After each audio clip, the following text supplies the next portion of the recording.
It was supposed to be just another Sunday afternoon. The kind where pastel balloons line the walls, laughter buzzed through the house, and someone always shouted, "More lemonade," as toddlers weaved between adults like sugar-fueled pinballs. I hadn't planned on going. Honestly, I knew better. My sister, Brielle, and I hadn't spoken properly in years. Not since she made it clear I was just a nobody with a broom, while she was the one with a brand. Still, my mother begged. "Just come for a little while, Cleo," she said over the phone that morning. "She's your sister. She's having a baby. Please don't cause a scene." Funny how people always assumed I was the one who caused the scene. So there I was, sleeves rolled up, rearranging folding chairs because the party planner canceled last minute. My dress was simple, white cotton, floral print, not designer. I'd volunteered to help because it was the right thing to do. That's who I was. Always had been. But maybe that was the problem. As I crouched to pick up a plate someone dropped, I heard her voice above me. "Wow," Brielle laughed, loud enough to pull every eye in the room. "Cleo really is just here to clean up after everyone." Heads turned. A few chuckles, a few awkward glances. Someone pretended not to hear. My back stiffened, but I didn't stand. Instead, I stayed there, kneeling by a piece of shattered china, my fingertips brushing the pieces like they mattered. Then she added, "You'll never have what I do, Cleo. I mean, come on. It's okay to accept your place." That's when I stood up. Not in rage. Not in some movie-worthy explosion. Just still. Quiet. Calm. But my eyes found hers, and didn't flinch. She was wearing designer heels, fake lashes, and a silk dress that screamed money. But she didn't look strong. She looked brittle. I opened my mouth to speak, but another voice spoke first. Actually, the voice cut through the air, deep and composed. "That's not true." Gasps floated like soap bubbles. Every head turned. He stepped forward from the back of the room, hands in his blazer pockets. My husband, Elias. The kind of man who didn't need to flash money to prove he had it. He just was. His presence shifted a room. Not because of the designer suit or the glint of his watch, but because of how he looked at people. Like he saw through their words. Brielle blinked at him. "I'm sorry, who?" Elias smiled. Not arrogantly. Not cruelly. Just a warm, even expression.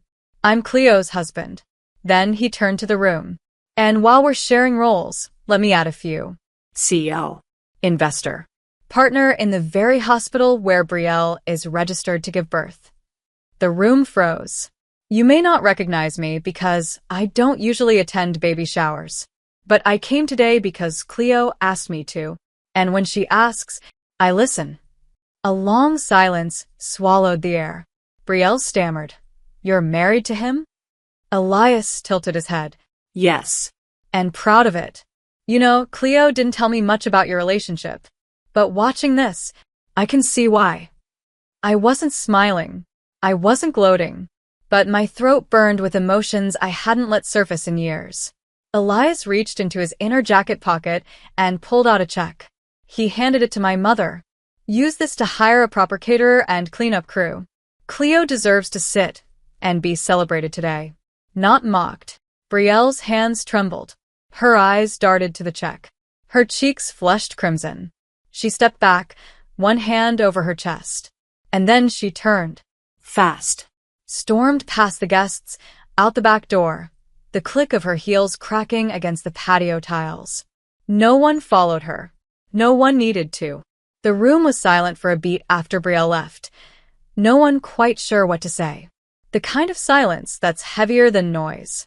I stood there, frozen in the middle of crumpled napkins and spilled lemonade, unsure if I should run after her or let her go. But Elias gently reached for my hand, threading his fingers through mine. "You okay?" he asked, softly enough that only I could hear. I nodded, but I wasn't sure if I was okay, because under the rush of vindication was something else. Sadness? Guilt? No, compassion. That was the thing no one expected of me. Not even me. As the rest of the guests slowly returned to their conversations, tentative, awkward, my mom pulled me aside near the kitchen door. Her voice trembled as she asked, "You married Elias?" That Elias? I nodded again. And you didn't tell us? There was never space to, I said. Every time I tried, someone was already telling me who I'd never be. She looked away, blinking hard. Her lipstick was smudged, and her eyes carried that weary, regretful glaze only mothers can wear. She didn't apologize, not in words. But the way her shoulders drooped and her hand tightened on my wrist, that was something. Elias stepped in again, ever the diplomat, asking, would it be all right if we brought in some fresh catering? Just something small, warm, and comforting. My mom could barely speak. She just nodded again and again. And within 20 minutes, his assistant arrived with trays of food. Nothing flashy. Just thoughtful, handmade dishes. The air smelled like rosemary and butter and freshly baked kindness. As everyone slowly began to enjoy the meal, I stepped outside into the fading sunlight. I found Brielle by the side fence, leaning against it, her shoulders shaking. I knew she didn't expect me to follow her. I stood in the grass, a few feet away. Quiet. You came out here to say I had it coming? She asked without turning. No, I replied. I came out here because I know what it feels like to be humiliated. She scoffed. Not like that. I stepped closer. You're right. What you just felt, that sting, that flush in your chest, that heat behind your eyes, that's different from what I felt for years. Because you always had an audience. I was usually mocked in private. Silence. Why didn't you tell anyone you were married to him? She whispered, still not looking at me. Because I didn't need to, I said. Elias doesn't complete me. He supports me. And I didn't want my worth tied to anyone's money, even his. I wanted to earn my place. Be proud of what I built, even if it was scrubbing tables. Brielle finally turned around. Her makeup was streaked, her eyes red. But beneath the polished exterior was something I'd almost forgotten she had. Vulnerability. I wasn't always like this, she said, voice cracking. After I got pregnant, Kyle left. You know that, right? I nodded. I'd heard whispers. And everyone said I had to be perfect. Had to show the world I didn't mess up.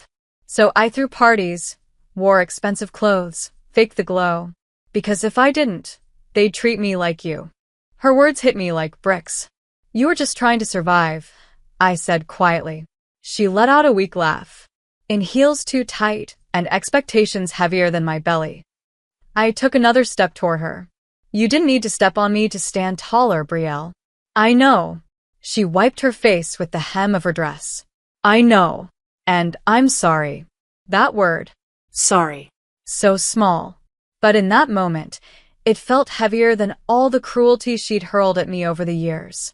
I didn't say anything back. I just opened my arms. And she walked into them, sobbing like the little sister I used to braid hair with in a room filled with sticker books and late-night giggles. Back inside, Elias had taken over handing out slices of cake and refilling drinks. My mom was laughing, actually laughing with one of the older guests. And the guests? They weren't whispering anymore. They were chatting, eating, smiling. Later that night, as we drove home, Elias glanced over at me from the driver's seat. Was today what you expected? He asked. I leaned my head back against the seat. No. But maybe it was what I needed. You didn't rub anything in, he said. You could have destroyed her. I looked out the window at the passing lights. She was already breaking. She didn't need me to finish the job. He reached across and gently squeezed my hand. That's what makes you different, Cleo. That's why I fell for you. 3 days later, my phone buzzed with a text I never thought I'd see. Brielle, can we talk? Just us. I owe you something. Please. I stared at the screen for a moment, then replied with a simple, okay. We met at a small cafe halfway between her house and mine. Neutral ground, far from judgmental stares or gossiping relatives. I wore jeans and a soft blue top. No makeup. No effort to impress. Just myself. Brielle showed up in oversized sunglasses and a long coat, as if hiding from the world. Her usual bright red nails were chipped. Her hands trembled when she stirred her coffee. I've been thinking about that day nonstop, she said, eyes fixed on the table. The look on your face when I said those things. I was so used to playing the part, I didn't even realize how much damage I'd done. I stayed quiet. Let her speak. Sometimes silence is kinder than words. I was always jealous of you, you know, she whispered. Even when we were kids. You had something I didn't. That made me frown. Me? Jealous? Of what? Of your calm, she said, eyes glistening. You were never desperate to prove anything. You never needed applause. And now, you're married to a man who looks at you like you're the only thing that makes sense in this world. I exhaled slowly. I've worked hard for that peace. I know, she said. And I want it too. I just don't know where to begin. That's when I saw the truth in her eyes. Not guilt for getting caught, not embarrassment over her fall from grace, but a genuine yearning to grow. And I realized something. This wasn't about revenge anymore. This was about redemption for both of us. I've been thinking of starting something, I said. Something small. A community kitchen. A place for single moms, women starting over, or anyone who's just tired of pretending. Her lips parted slightly. You'd really do that? I nodded. With or without help. But I think you could be part of it. If you want. She blinked rapidly. You'd let me be part of that? I'd invite you. Her hand reached across the table, shaky but sincere. And just like that, something shifted. Not because the past disappeared, but because we stopped letting it define us. That week, news spread. Not about a scandal, not about a meltdown, but about a pop-up event being hosted by the Blake Foundation. That was Elias's surname. He insisted we use it. He said it sounded official. I said it sounded pretentious. We compromised with a soft opening. We started in the basement of a local church. 5 volunteers, 1 fridge, and a whiteboard with the words, "Start where you are. Use what you have. Do what you can." Brielle showed up late on the first day, hair tied back, no makeup, holding a tray of cupcakes she'd baked herself. I burned the first batch, she muttered, placing them beside the fruit salad. They look perfect, I said. Women came. Some from shelters. Some from quiet suburban streets. Some just wandered in. We served meals. Told stories. Laughed. Sometimes cried. And in those shared moments, power quietly changed hands. It wasn't loud. It wasn't flashy. It wasn't revenge. It was restoration. One night, I was locking up when Elias walked in, still in his blazer, sleeves rolled up. "Place looks alive," he said, looking around at the photos we'd pinned to the wall. Smiles frozen in joy, kids with paint-smeared hands, one old man holding a bowl like it was made of gold. "You did this," he added. "No," I said softly. "We did this." He pulled me into a hug, his breath warm against my temple. "They all said you'd never amount to anything. And now look at you." "I didn't do it to prove them wrong," I whispered. "I did it to prove me right." Back at Brielle's home, things weren't picture perfect. She still struggled, still broke down at night, still fought off old habits like biting her tongue instead of lashing out. But there was progress. Honest, painful, beautiful progress. She got certified in prenatal care and started offering free workshops at the center. Watching her read aloud to a group of young moms was like watching someone find their heartbeat again. "I was broken," she told me one afternoon, "but you didn't throw me away. You showed me how to build something out of the cracks." And maybe that was the real twist no one saw coming. Not the billionaire husband. Not the public humiliation. Not even the quiet power shift. But the fact that the woman who once mocked me for cleaning tables now cleaned up after others with pride, humility, and a heart changed by kindness. It started with a phone call. I was folding chairs after our Tuesday class on baby nutrition when Brielle's phone rang. She glanced at the screen, her expression tightening. "It's Kyle," she said. I hadn't heard that name in months. Her ex. The father of the baby. The one who'd walked out the moment the pregnancy test turned pink. "Do you want to take it?" I asked gently. She didn't answer. Just walked out the back door with her phone pressed to her ear. 15 minutes later, she came back looking like the ghost of herself. Eyes wide, mouth slightly open, one hand gripping the doorframe as if it were the only thing keeping her upright. "What happened?" I asked. She didn't speak at first. Then she said, "He wants to come back." I stared at her. He saw the article, the one about the community kitchen, saw the pictures. Me, you, us. Said he's proud of me, that he wants to rebuild. Her voice cracked on the last word. I didn't say anything. I didn't need to. I told him no, she added, more to herself than me. But part of me wanted to say yes, just to have someone again. I crossed the room and sat beside her. You don't need someone who only shows up when the cameras do. Tears welled in her eyes. I thought I was past it, past him. But it's like his voice pulled me right back into that place. That's not weakness, Brielle, I said softly. That's memory. It echoes even after we've rebuilt. She exhaled, long and heavy. Later that night, she called me again. He asked if he could meet the baby. I said no. Are you okay? I asked. I'm proud of myself, she whispered. But it hurts more than I thought it would. I understood. Growth always hurts, especially when it comes from choosing your worth over comfort.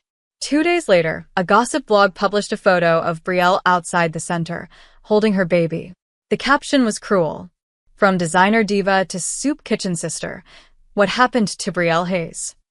She was devastated. I tried to help. I really tried. I reminded her of all the people she had helped.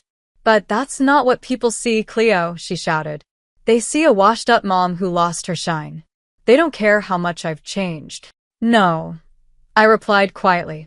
But you do. That stopped her. She looked at me, something soft breaking behind her eyes. I'm scared, she said.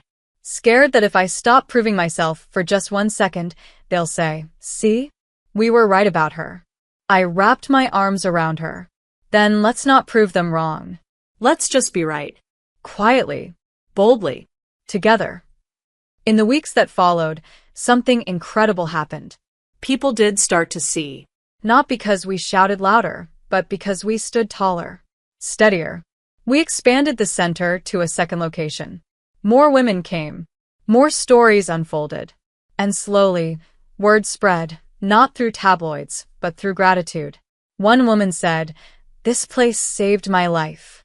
Another whispered, "You made me feel human again." And one little girl, maybe 8 or 9, hugged Brielle's leg and said, "Are you the nice lady who reads books and gives hugs? I want to be like you." That one broke her. She cried for 10 minutes in the bathroom that day. But they were good tears. Healing tears. One evening, as the sun dipped low and painted the walls gold, Brielle turned to me and asked, "Do you ever miss it?" Miss what?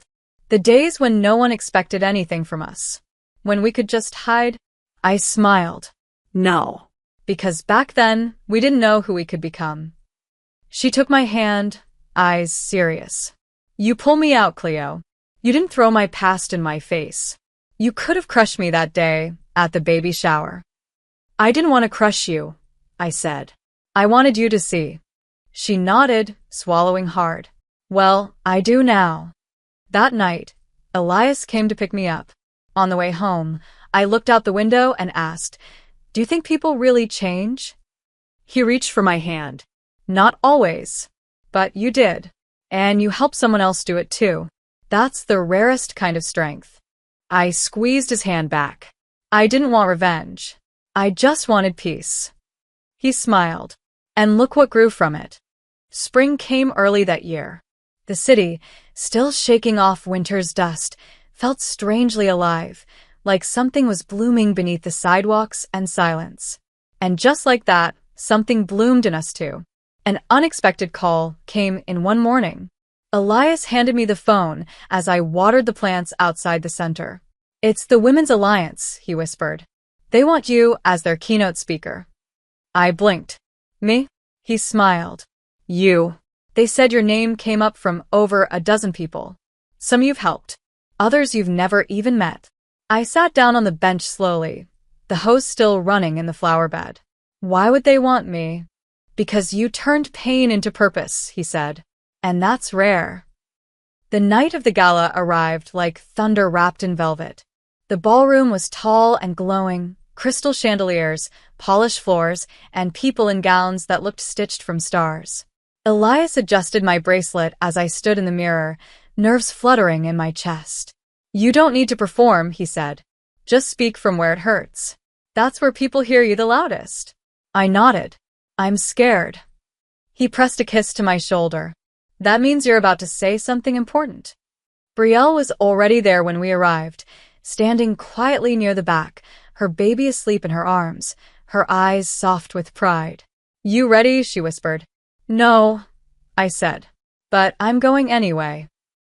I walked up to the stage with my heart beating so loud, I was sure they could hear it through the microphone. I looked out at the crowd. Politicians, CEOs, journalists, people who once would have looked through me like glass. I took a breath. "My name is Cleo Blake," I began, "and I used to be the girl who cleaned cables at her sister's baby shower." A ripple of soft laughter moved through the room, but not mockery. Recognition. I stood in that room that day while someone I love, my sister, pointed out my place. And she wasn't wrong. I was there to help clean. I'd volunteered. I wasn't rich. I wasn't influential. I wasn't married to a billionaire. Yet. Light laughter again. Elias smiled softly from the front. But what she didn't see was that I was never ashamed of my work. I've scrubbed floors, washed dishes, folded chairs. And now I run 2 centers that serve hundreds of women a week. I paused. I didn't rise by stepping on others. I rose by lifting the ones who were ignored. And the person who once tried to shame me? I looked directly at Brielle. She's now my partner in changing lives. Not because I forgave her out of pity, but because I believed in the woman she could become. The crowd was utterly still. "I didn't want revenge," I said, voice softer now. "I wanted peace. And I found it. Not in headlines or applause, but in quiet rooms where people rediscover their worth." A pause.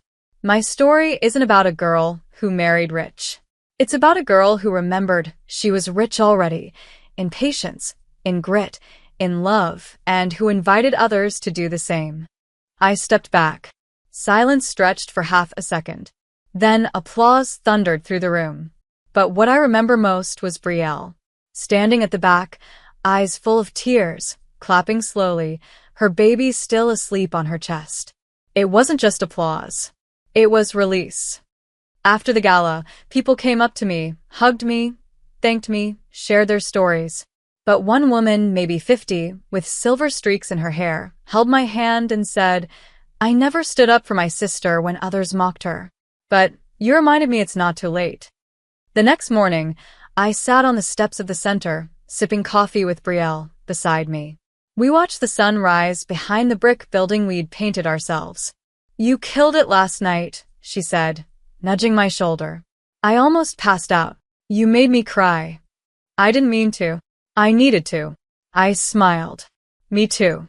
A group of kids ran past us, squealing with laughter. The kitchen lights flicked on. Volunteers arrived, smiling, waving, alive, with purpose. "You ever wonder what life would be like if that baby shower never happened?" she asked. I thought for a second. Then maybe we'd still be pretending. And no one would be fed. No one would feel seen.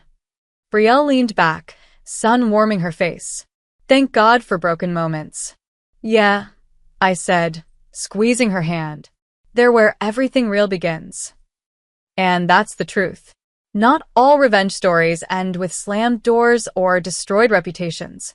Some end with a quiet room full of laughter. A sister redeemed. A community healed. And a woman once mocked for cleaning tables, now standing tall, not because she won, but because she rose.